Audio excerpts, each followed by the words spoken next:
Magandang hapon po, Ate Ian. Meron lang po akong mga katanungan para sa iyo tungkol sa pangangalaga ng katawan. Ito po ang una kong tanong.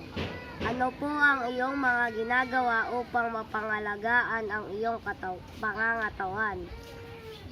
Ako ay nag-eehersisyo, kumakain ng masusustansyang pagkain, at gayon din ay umiinom ako ng mga vitamins para pampalakas ng aking immune system. Ginagawa mo ba to araw-araw? Ang pag-eehersisyo, siguro 3 beses isang linggo, at ang pag-take ng vitamins ay araw-araw. Gayon din sa pagkain ng masusustansyang pagkain. Paano mo isinasagawa ang pangangalaga ng iyong katawan? Binabawasan ang pagkain ng mga di masustansyang pagkain tulad ng junk food, soft drinks, pag-stretching tuwing umaga, ayun. Yun lamang po. Maraming salamat po sa iyong mga sagot.